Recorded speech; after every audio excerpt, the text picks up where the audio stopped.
For a rock star who has come across various struggles throughout his life, be they romantic relationships or substance addictions, Red Hot Chili Peppers frontman Anthony Kiedis has a pretty special take on life that everyone can learn from. Kiedis has been the frontman for the Hall of Fame group since 1983. During that time, sex, drugs, and rock and roll was the mantra that many bands lived and, at times, died by. But while many musicians succumbed to the pitfalls of the rock world, Kiedis emerged from those depths with newly found wisdom and resolve. Over the years, his thoughts on life would be reflected in the lyrics of the Chili Peppers songs, departing from their earlier subject matter, which discussed topics such as sex and life in Los Angeles. What are some of Anthony Kiedis' beliefs about life that everyone should pick up on? Keep watching as we explore the significant ways of thinking that shaped one of the most beloved frontmen in rock, how it impacted him, and how it can impact others' lives as well. Anthony Kiedis has come across numerous challenges in his life that have brought down lesser men, but he managed to conquer them all. Along his path to growth, his way of thinking evolved into something far more optimistic than his younger years. Kiedis was born in Grand Rapids, Michigan on November 1, 1962. At the tender age of 3, he faced his first challenge in life when his parents divorced. Kiedis stayed in Grand Rapids with his mother, who later remarried and gave birth to 2 more children. Every summer, Kiedis visited his father, actor John Michael Kiedis, who went by the stage name Blackie Dammit in Hollywood. After turning 12, Kiedis went to Hollywood to stay with his father for good. Although he and his father were close, their relationship also introduced drugs into Kiedis' life. His father was both a user and a seller, and through his influence, Kiedis started using them as well, which eventually led to an addiction that he struggled with for years.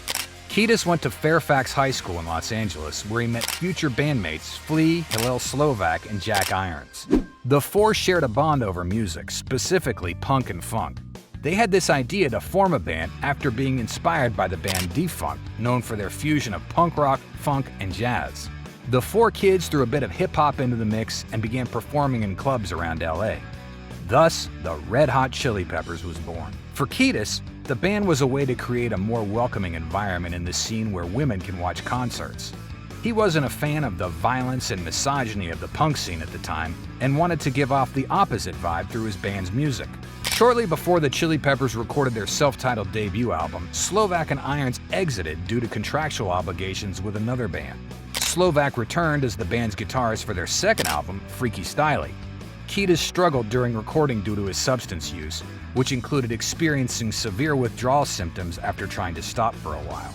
Joining him in his heavy use of illegal substances was guitarist Slovak, and their issues affected their relationships with the other band members and with each other. Kiedis' addictions got worse during the recording of the Chili Peppers' next album, The Uptown Mofo Party Plan. He became unmotivated to write new lyrics and was said to appear literally asleep during rehearsals. The rest of the band had enough of Kiedis' drug usage and briefly fired him. During this time, he went to rehab in his birthplace of Grand Rapids, supported by his mother. Kiedis completed rehab and was sober for the first time since he was 11 years old. Now clean, Kiedis returned to the band to resume his vocal duties. However, his sobriety would be short-lived as withdrawal symptoms started kicking in and he relapsed. There were times when he missed recording sessions because he was out looking for his next score. The turning point for Kiedis was when Slovak died from a drug overdose in 1988. Shocked and not knowing how to process his friend's death, Kiedis fled to Mexico to clear his mind and avoided Slovak's funeral. A few weeks later, he re-entered rehab and vowed to stay clean. During his recovery process, he visited Slovak's grave to confront his grief. With renewed strength, he and Flea decided to continue the band and recruited new members John Frusciante and Chad Smith. The lineup recorded the 1989 album Mother's Milk, which gave the band much wider mainstream exposure, and the 1991 album Blood Sugar Sex Magik, which catapulted them into rock superheroes.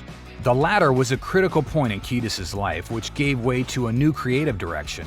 During the recording of that album, Kiedis began writing introspective lyrics about sadness, romantic failures, and self-harming tendencies due to his addictions in the past. One of the songs that resulted from these lyrics was the hit single Under the Bridge. Kiedis wrote the song's lyrics during a period of loneliness when he reflected on the effects of his addictions on his life. Although he was sober, he had alienated himself from his bandmates and caused the end of his romantic relationship with actress Ione Skye. The song's title described a moment when Kiedis entered gang territory under a bridge in LA for a score. Since access to the place was very limited, Kiedis had to pretend that a sister of one of the gang members controlling the bridge was his fiancée, a move that he described as one of his lowest moments. Kiedis' reflective lyrics continued on the band's next albums. As time went by, his writing became more poignant, emotional, and even spiritual. Some of the Chili Peppers' most introspective songs can be found on albums such as Californication, By the Way, and I'm With You. It was obvious from Kiedis' lyrics that he had been on a path of self-discovery, recovery, and reawakening. One of the things that helped Kiedis manage himself and his struggles is meditation. The Chili Peppers frontman had spoken about how important meditation is to his life. According to his autobiography, Scar Tissue, morning meditation was part of his 12-step process while getting clean. While guesting on the Joe Rogan Experience, Kiedis shared that it was Rubin who introduced him and the band to meditation. Today, Kiedis practices 10 minutes of meditation wherever he may be whenever he experiences some amount of stress. Kiedis also explains in his autobiography that meditation helped him stay consistent in abstaining from illegal substances.